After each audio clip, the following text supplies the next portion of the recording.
부부 관계는 달라요. 그렇죠? 부부는 혈연 관계가 아닙니다. 피 한 방울 섞이지 않은 것이 부부입니다, 사실. 그런데 서로 전혀 다른 삶을 살던 남이었던 두 사람이 어느 날 만나서 사랑을 하고 평생을 함께 하겠노라고 약속을 하는 것이죠. 약속. 그래서 결혼의 핵심은 무엇입니까? 언약입니다. 약속입니다. 이것은 부모 자녀 관계하고 퍽 다른 모습이라고 하는 거예요. 보통 저희 교회에서 결혼식을 올리면 신랑과 신부가 서로에게 이런 서약을 합니다. 제가 최근에는 계속 같은 서약의 본문을 가지고 서약을 하는데요. 아마 우리 교회 결혼식에 참여하시는 분들은 기억이 나실지 모르겠습니다. 나 누구누구는 누구누구 당신을 나의 아내 혹은 신랑으로 맞아 좋을 때나 나쁠 때나 부할 때나 가난할 때나 병들 때나 건강할 때나 지금부터 이후로 우리가 사는 모든 날 동안 사랑하며 존중할 것을 온 마음을 다해 서약합니다. 이 자리에도 아마 이 서약을 하신 몇 분이 계시는 것 같아요. 그렇죠? 환경의 변화에 상관없이 소유의 많고 적음에 관계없이 육신의 건강의 유무를 떠나서 평생토록 사랑하고 존중하겠다라고 약속하는 거예요. 약속. 그렇죠? 그래서 여러분, 성경이 하나님과 당신의 백성 사이의 관계를 남편과 아내의 관계로 이야기할 때 가장 강조되고 있는 지점 중에 하나가 뭐냐면 바로 이 언약이라고 하는 개념입니다. 언약. 천지를 지으시고 만유의 주가 되시는 하나님께서 작고 작은 인간들과 평생을 함께 하시기로 약속을 맺어주셨다는 거예요. 그 관계를 그리고 계속해서 유지하기를 원하신다라고 하는 그림이 이 안에 들어있는 것입니다. 여러분, 한국 서울시립과학관의 원장인 그 이정모 선생님이 계세요. 이분이 이 과학 용어가 어렵잖아요. 어려운 과학 용어를 아주 쉬운 언어로 대중들이 알아듣기 쉽게 이렇게 설명하는 것으로 최근에 퍽 유명해졌습니다. 이분이 태양계 안에 지구의 크기가 얼마나인가를 여러분 그냥 대략적으로 짐작이 되시잖아요. 아주 우리가 이해하기 쉽게 설명을 해주셨어요. 태양계의 크기를 100억 분의 1로 줄이면, 태양계의 크기를 100억 분의 1로 줄이면 축구장의 300개 정도 크기가 된대요. 요 정도는 머리에 혹시 그려지십니까? 축구장 300개도 잘 얼른 와닿진 않죠. 하여간 축구장 하나를 생각하시고 그게 300개가 있다. 이것이 태양계를 100억 분의 1로 줄인 거예요. 그러면 그 안에 태양의 크기는 얼마일까요? 태양의 크기가 놀랍게도 우리가 먹는 배 정도의 크기입니다. 배. 축구공 크기도 아니고 배 정도의 크기가 태양의 크기라는 거예요. 태양계 안에 제법 큰 행성이 뭐냐면 목성과 토성인데요. 그것은 저희가 어렸을 때 가지고 놀던 구슬치기 할 때 구슬 정도 크기라고 하는 것이죠. 저 끝에 있는 천왕성, 해왕성은 콩알 2개 정도입니다. 그러면 지구는 어떨까요? 지구 크기는 볼펜 아시죠? 볼펜 앞에 달려있는 구슬이 있는 거 아세요, 여러분? 모든 볼펜 앞에는요 볼이 있습니다. 볼이 없으면 볼포인트 펜이 아니잖아요. 그 구슬만한 크기가 지구의 크기라고 하는 거예요. 여러분들 그런데 아시죠? 이 태양계조차도 끝을 알 수 없는 우주 전체로 보면 먼지만 하다라고 하는 거예요. 그렇죠? 저희 태양계가 속해 있는 그 성운이 소위 말하는 밀키웨이입니다. 은하수입니다. 은하수 안에 저희 태양과 같은 별이 몇 개나 있을까요? 1000억 개에서 4000억 개 정도 된대요. 점점 이제 상상이 안 되기 시작하시는 포인트가 오시는 거죠. 그럼 우주 전체에는 이런 성운이 갤럭시가 몇 개나 될까요? 최소 2000억 개에서 최대 2조 개. 더 말씀드리면 머리가 복잡하니까 점점 저도 이것을 계산해 보려고 하다가 너무 어지러워가지고 더 계산을 안 하기로 했습니다. 사랑하는 여러분, 무슨 말씀을 드리려고 하는 거냐면요, 성경이 하나님과 우리 사이의 관계를 설명하면서 소개하는 남편과 아내 그림을 대할 때 우리가 가장 먼저 기억해야 되는 것이 무엇이냐라고 하는 것입니다. 그것은 하나님의 사랑의 크기입니다. 하나님이 우리를 어떠한 깊이와 넓이와 높이의 사랑으로 사랑하셨는가를 보게 되는 거예요. 여러분, 작년 5월 달에 세기의 결혼식이라고 불리는 결혼식이 있었습니다. 영국에서 왕자가 결혼을 했어요. 그런 거 별로 관심은 없으시죠? 네. 영국의 그 엘리자베스 여왕의 손자이고 찰스 황태자의 차남이죠. 둘째 아들인 해리 왕자가 결혼을 했습니다. 그런데 약혼 단계부터 아주 크게 이렇게 이슈가 됐었어요. 이슈가 된 이유가 뭐냐면 약혼녀의 신분 때문에 그렇습니다. 약혼녀가 왕족도 아니었고 영국 사람도 아니었습니다. 여러분 혹시 아시는 분 계세요? 네, 미국 헐리우드의 여배우였습니다. 그런데 이 헐리우드의 여배우 메건 마클이라고 하는 여배우는 아버지가 백인이고 어머니가 흑인이에요. 그러니까 혼혈입니다. 피부가 좀 검어요. 그래서 영국을 대표하는 신문들마다, 특별히 보수적인 신문들은 인종차별주의적인 그런 반론을 계속 내놨습니다. 어떻게 우리 왕자가 이렇게 결혼할 수 있냐, 이렇게 했어요. 근데 결혼이 성사가 됐습니다. 결혼했어요. 그리고 나서 이제 그 과정을 계속 지켜보았던 한 기자가 이렇게 가디언즈와 인터뷰에서 이야기를 한 장면이 있습니다. 영국 왕실이 상상도 할 수 없었던 일이 현실로 나타났다. 오랜 전통과 오랜 역사 속에서 절대로 상상할 수 없었던 일이, 그런 결혼이 이루어진 거라고 하는 거예요. 그런데 여러분 아십니까? 영국 왕자와 미국 여배우가 결혼한 것보다 훨씬 더 놀라운 결혼 이야기가 사실 오늘 성경 가운데 등장하는 것입니다. 온 우주를 지으시고, 여러분 오늘 우리가 시편 8편 성시교독에서 보았잖아요. 온 우주를 지으시고 별을 그 자리에 두신 하나님, 모든 것을 통제하시는 하나님께서 태양계를 100억 분의 1로 줄여도 볼펜 끝에 쇠구슬 만한 지구, 그 지구에 살고 있는 우리들을 사랑하시고 택하시고 배우자로 삼아주셨다는 거예요.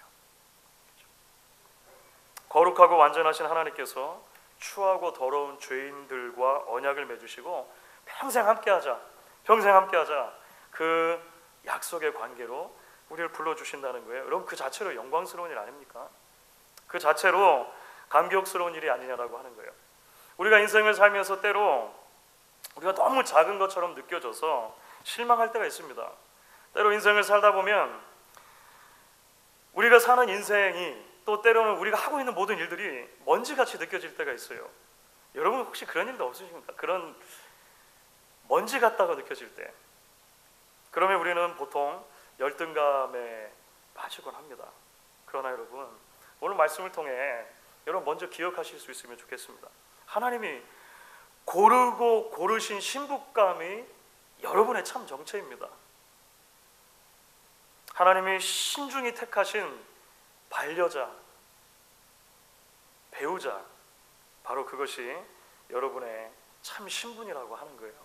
오늘 말씀을 통해서 먼저 이 진리를 기억하고 붙들 수 있는 저와 여러분 될 수 있기를 주의 이름으로 축원합니다. 이제 좀 더 나아가면은요, 여러분 하나님과 이스라엘 백성 사이를 남편과 아내의 그림으로 설명할 때 강조되고 있는 또 다른 측면에 대단히 중요한 주제가 하나가 있습니다. 그것은 뭐냐면 정절이라고 하는 주제입니다. 정절. 여러분 말씀드린 대로 서로 남이던 두 남녀가 만나서 결혼식을 올리면 서약을 합니다. 그렇죠? 그리고 그 서약이 흔히들 말하는 무촌의 관계, 그러니까 남이었던 관계잖아요.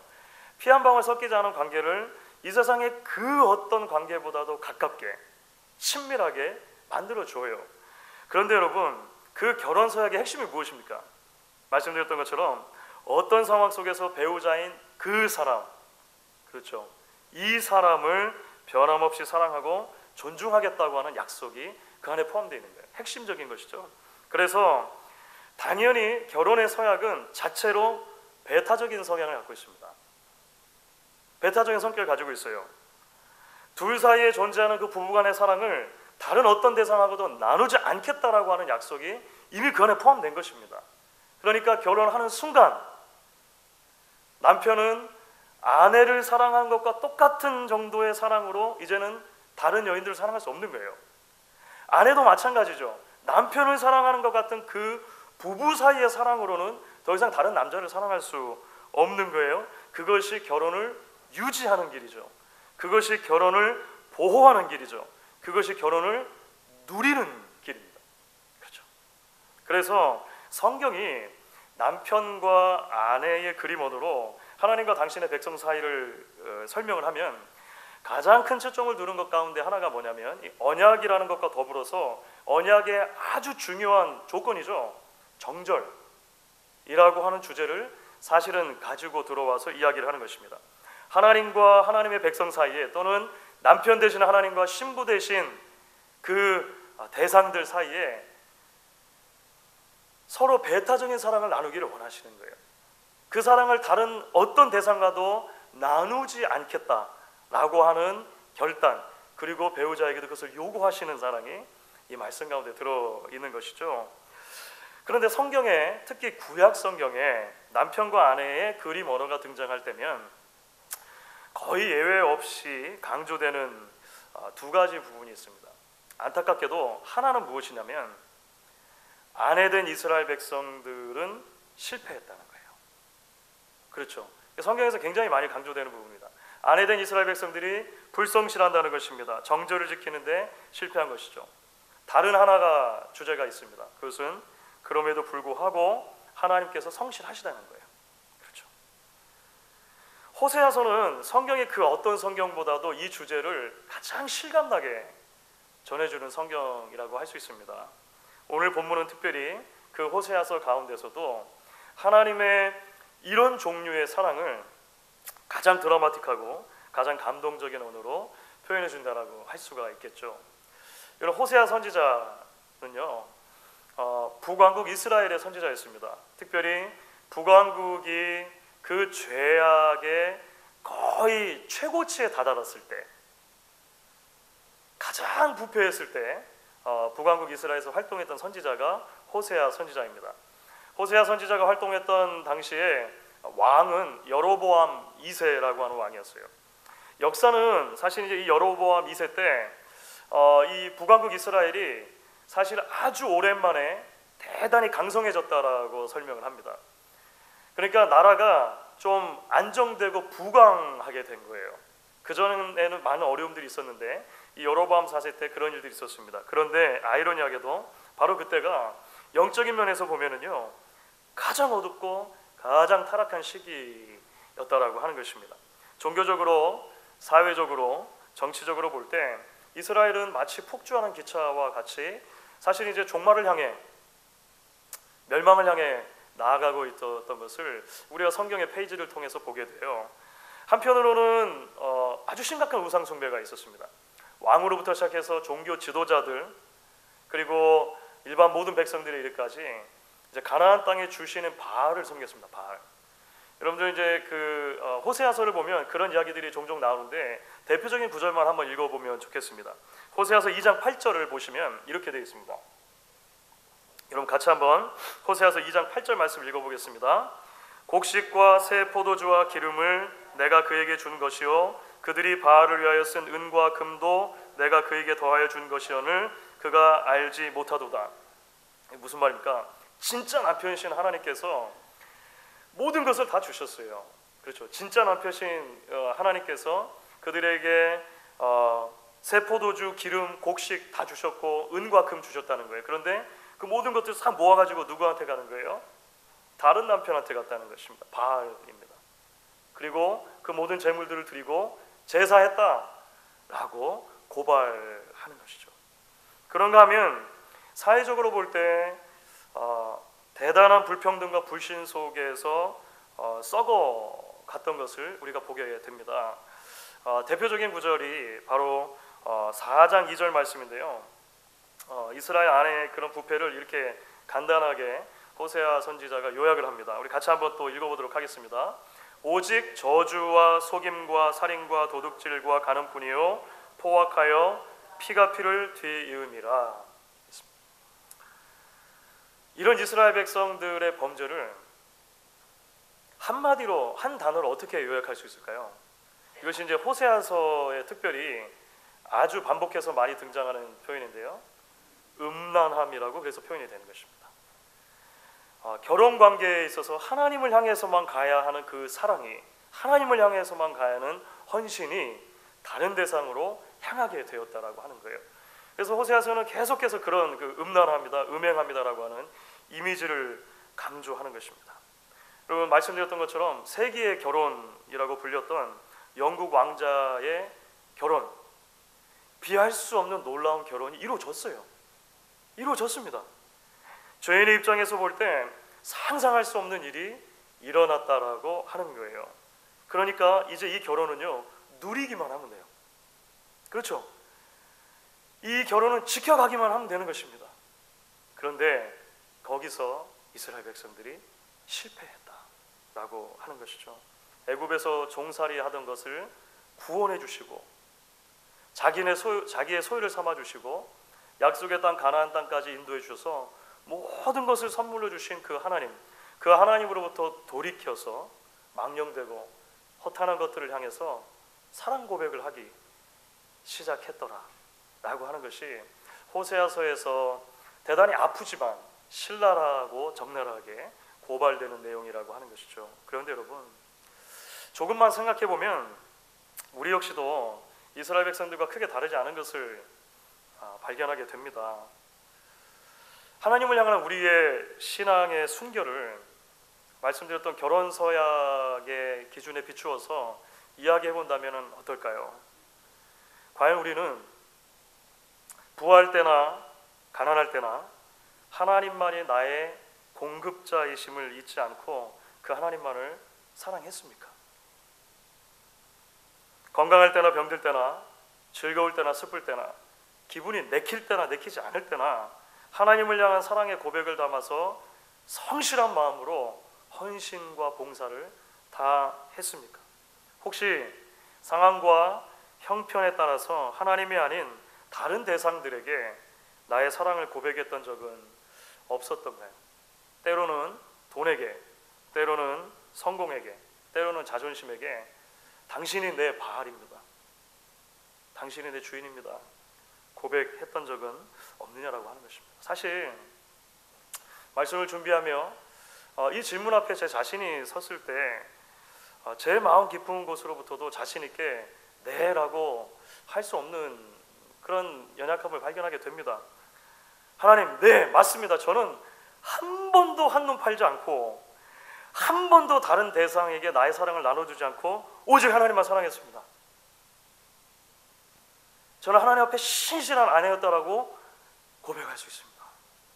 이렇게 말하기가 대단히 어렵다는 것을 발견하게 돼요. 여러분 어떠십니까? 저의 사랑하는 여러분, 그래서 오늘 우리가 함께 읽은 말씀 가운데 계속되어지는 내용이 놀라운 것입니다. 왜냐하면 오늘 말씀의 내용 전부는 실패하고 음란한 아내인 그런 이스라엘 백성들을 향해서 신실하신 남편 하나님께서 계속해서 사랑의 고백을 하는 내용이기 때문에 그렇습니다. 여러분 먼저 오늘 14절 말씀을 보시면 이렇게 되어 있습니다. 14절 말씀 여러분 같이 한번 읽어보도록 하겠습니다. 그러므로 보라, 내가 그를 타일러 거친 들로 데리고 가서 말로 위로하고. 하나님이 윽박지르지를 않으시는 거예요. 물건을 집어던지고 나가라, 다른 대상에 대해서 사랑을 고백했으니까 그렇게 하지 않습니다. 여러분 거친 들이라고 하는 표현이 나오잖아요. 거친 들이 뭘까요? 한국에서 이 거친 경험을 많이 하셨던 분들은 거친 들 하면 화장실 뒤 또는 학교 옥상이 생각나실지 모르겠어요. 학교 뒤로 나와라 뭐 이런 게 있잖아요. 근데 거친 들은 사실 광야입니다. 광야. 광야는 이스라엘 백성들에게 있어서 하나님을 처음으로 경험했던 첫사랑의 자리라고 할 수 있습니다. 부부가 다투고 나서 혹시라도 이런 일이 있는지 모르겠습니다. 남편이 부부가 다투고 관계가 서먹해져 있는데 갑자기 아내보고 차에 타소 딱 한 거예요. 더 이상 말하지 않고 그냥 운전을 해서 갑니다. 어디 가냐고 물어도 말하지 않아요. 그런데 도착해서 보니까 어느 자리예요? 처음 데이트할 때 그 밥을 먹었던 그 식당, 뭐 그런 거 있잖아요. 예. 그 자리에서 기억이 보통은 안 나겠지만 기억이 만약에 난다면 처음 데이트할 때 먹었던 음식, 예? 뭐 그런 거 시켜놓고 이제 화해를 시도하는 뭐 이런 거 있지 않습니까? 하나님이 왜 이스라엘 백성들을 거친 들로 데리고 나가십니까? 첫사랑의 자리, 첫사랑의 자리. 그리고 거기 나가서 설득하시고 다독이시고 위로하시겠다, 이렇게 이야기를 하세요. 어떤 내용으로 위로하십니까? 다시 한번 자신이 얼마나 결혼의 서약에 충실한 남편이 될 것인가를 확인해 주심으로 위로하세요. 여러분 19절과 20절 말씀을 보시면 이렇게 되어 있습니다. 19절 20절도 여러분 같이 한번 읽어보도록 하겠습니다. 내가 내게 장가들어 영원히 살되 공의와 정의와 은총과 긍휼이 여김으로 내게 장가들며 진실함으로 내게 장가들리니 내가 여호와를 알리라. 여러분 이 두 절의 말씀 속에 계속해서 반복되는 표현이 있죠. 금방 알아볼 수 있지 않습니까? 내가 내게 장가들겠다라고 하는 표현이 세 번이나 나와요. 아니 이미 결혼한 거 아닙니까? 그렇죠. 사실 생각해보면 이미 결혼의 관계에 들어왔어요. 그런데 하나님께서 왜 거친 들로 그들을 데리고 나가서 다독이시며 내가 너에게 장가들겠다 세 번이나 말씀하십니까? 이것은 이 결혼은 반드시 내가 지킨다 라고 하는 결단의 표현이시죠. 마치 은혼식 금혼식에서 다시 한번 턱시도 입고 웨딩드레스 입고 사랑을 확인하는 분들이 계신 것처럼 다시 결혼식 한번 하시는 것처럼 하나님께서 이 사랑을 계속해서 확인해 주신다라고 하는 것입니다. 그렇습니다, 여러분. 그래서 오늘 우리 찬양대가 찬양해 주신 것처럼 이런 하나님의 사랑은 그래도의 사랑입니다. 오늘 찬양대 찬양을 보고 저도 깜짝 놀랐습니다. 여러분 가사가 이렇게 돼 있었어요. 기억나십니까? 내가 나를 떠나가도 그래도 나는 너를 떠나지 않으며 내가 나를 버려도 그래도 나는 너를 버리지 아니하리라. 내가 나를 사랑하지 않아도 그래도 나는 너를 사랑하며 내가 지은 죄 많으나 그래도 나는 너를 용서하리라. 내가 천하고 미련하나 그래도 나는 너를 받으리라. 내가 천하고 미련하나 나는 너를 받으리라. 이 그래도의 사랑을 구약 성경에 기록된 히브리 단어로 헤세드라고 하는 것입니다. 헤세드. 히브리어의 헤세드라고 하는 단어는 그냥 단순하게 사랑으로만 옮기기에는 너무나 담겨있는 의미가 많습니다. 몇 번 설명을 드렸던 것 같아요. 그 사랑의 조건을 사랑받는 대상에서 찾는 것이 아니라 약속에서 찾는 것이 헤세드입니다. 약속했으면 그 약속을 끝까지 지키시겠다라고 하는 선언과 의지적인 결단 그리고 실천 다 포함된 것이 헤세드라고 하는 단어죠. 그래서 때로 이 헤세드라고 하는 단어는 성실함으로 번역이 됩니다. faithfulness, 신실함으로 번역이 되는 것이죠. 변함없는 사랑, 한결같은 사랑, 무조건적인 사랑이 바로 저와 여러분을 향한 하나님 아버지의 사랑이라고 하는 것입니다. 말씀을 마무리하도록 하겠습니다. 언젠가도 인용을 해드렸던 적이 있는 것 같아요. 하나님의 이런 성실하신 사랑을 누군가 이런 문장으로 표현을 했습니다. 이런 문장으로 하나님이 우리를 더 사랑하시도록 하기 위해 우리가 할 수 있는 일은 아무것도 없다. 또한 하나님이 우리를 덜 사랑하시도록 하기 위해 우리가 할 수 있는 일도 아무것도 없다. There is nothing you can do to make God love us more. And there is nothing we can do to make God love us less. 사랑하는 여러분, 저와 여러분 모두는 이런 하나님의 사랑의 결과물들이라고 하는 것을 여러분들이 기억하실 수 있으면 좋겠습니다. 그리고 지금도 하나님께서 이런 동일한 사랑으로 우리를 붙들어주고 지켜주고 계십니다. 이 사실을 믿으십니까? 우리의 삶의 어느 한 구석이라도 이런 하나님의 사랑의 은혜에서 제외된 자리가 없음을 기억하며 날마다 그 은혜를 붙드는 여러분, 그리고 다시금 그 은혜의 부르심 앞에서 비록 우리는 연약하고 때로 실수하지만 매일매일 남편 되신 그 하나님만을 신뢰하고 사랑하고 의지하기로 결단할 수 있는 저와 여러분 될 수 있기를 주의 이름으로 축원하겠습니다. 우리 같이 한번 찬양하도록 하겠습니다. 찬송가 310장입니다. 하나님의 은혜로 이 쓸데없는 자 왜 구속하여 주는지 난 알 수 없도다. 우리의 마음의 고백을 담아서 우리 같이 한번 찬양하면 좋겠습니다.